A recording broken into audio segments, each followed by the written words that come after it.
to Sock Talk, Where the government's darkest experiments hide in plain sight. Alex, what if I told you the CIA was running brothels in San Francisco, drugging people with LSD just to watch what happened? I'd say that sounds like someone's been watching too many movies. And that the fluoride in your tap water, industrial waste they convinced the world was good for your teeth? Okay, Riley, let's see what you've got. Operation Midnight Climax. That's the real name, Alex. The CIA set up actual safe houses in San Francisco in the 1950s and 60s. They hired sex workers, gave them government salaries, and turned them into unwitting drug dealers. Okay, but that could just be some rogue agents going off script.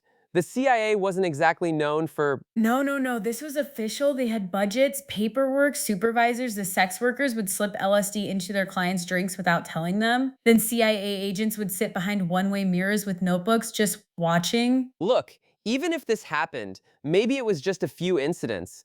Government programs get exaggerated all the time when people dig up old documents. Alex, they ran this for 8 years. 8 years of systematic drugging. Agent George White's apartment alone, they dosed hundreds of people there. Hundreds? And it wasn't just San Francisco. They had operations in New York too. Multiple cities, multiple safe houses, all feeding data back to Langley. Wait, you're telling me the government was... what, taking notes on people having sex while high? While they were completely losing their minds on acid they didn't know they'd taken, imagine thinking you're just having a normal night and suddenly reality starts melting. That's actually horrifying. But why? What was the point? Mind control, Alex. They wanted to see if LSD could make people more compliant, more suggestible. They thought maybe they could use it on enemy agents or foreign leaders. Hold on, you're saying they tested mind control drugs on random civilians? Not random. Strategic. They picked people who couldn't complain, sex workers and their clients. Who's gonna report that to the police? Officer, I was visiting a prostitute and someone drugged me.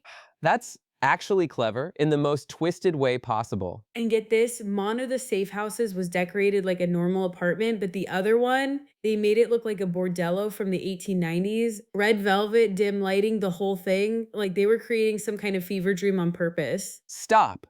Why would the decoration matter if they're just studying drug effects? Because environment shapes the trip, Alex. They weren't just testing the drug, they were testing psychological manipulation. How much could they control someone's entire reality? I need a minute. This actually happened? Like, documented? Declassified documents, testimony from the agents who ran it. One guy, George White, he kept detailed journals, called the subjects unwitting in his notes. Jesus. How long did this go on? Years, Alex, years. Speaking of chemicals that convinced us were good for us, let's talk about what's in your tap water right now. Oh God, we're doing fluoride now? Riley, fluoride prevents tooth decay. That's just science. That's what they want you to think. But here's what they don't tell you. Fluoride started as industrial waste from aluminum production. Alcoa and other companies were literally poisoning rivers with this stuff in the 1940s. Okay, but that doesn't mean... They were getting sued left and right, farmers, workers getting sick, environmental disasters. Then suddenly, magically, some studies come out saying fluoride is good for teeth. Problem solved. Instead of paying for cleanup, they could sell their waste to water companies. Come on.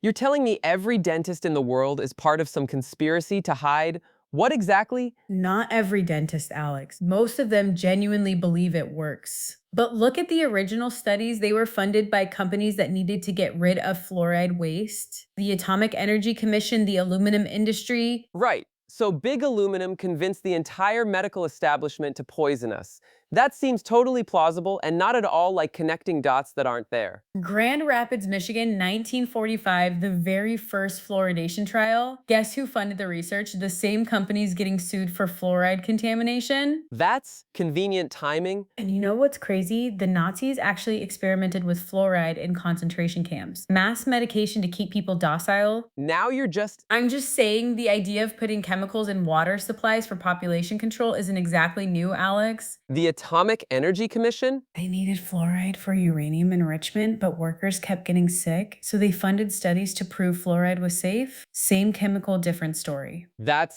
Actually, that would be really convenient for them. And here's the kicker. Countries that stopped fluoridating their water, their tooth decay rates didn't go up. Some went down. What? No. That can't be right. Germany, Netherlands, most of Europe. They looked at the actual data and said, nope. Meanwhile, we're putting it in the water of 70 countries and calling it public health.